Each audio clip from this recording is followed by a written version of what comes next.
Chapter 11, page 57. When they reached the river, Daniel made them boil the water before he let them drink, to eliminate any possibility of contamination from diseased animals. Then they drank until they thought they would burst. After a short rest, they carried Troy downstream until Daniel found the place where he had wanted to cross. Again Daniel sat and watched the water, searching for any telltale signs of drop-offs or other hidden dangers.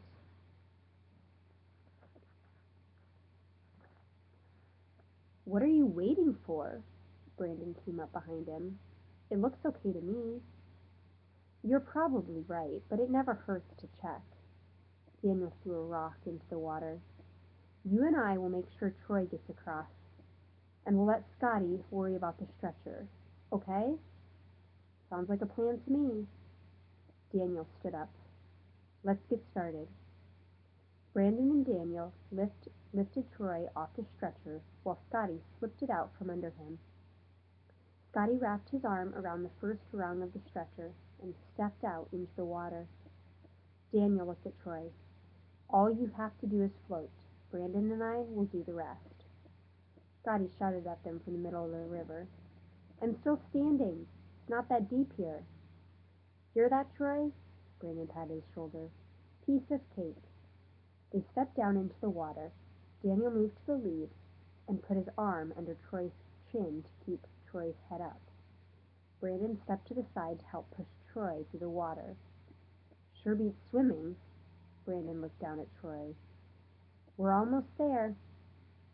Daniel turned to look back at them. As he did, he stepped into a bottomless hole. He lost his hold on Troy and sank below the water. Brandon reached for Daniel to pull him back up. The current grabbed Troy. The upper part of his body was floating away. Troy's leg was useless, so he tried to use his arms to swim. He splashed frantically, trying to get turned around. Brandon snatched at him and managed to hang on to Troy's shoe for a second, but it quickly slipped out of his hand. Daniel broke the surface of the water and gasped for air.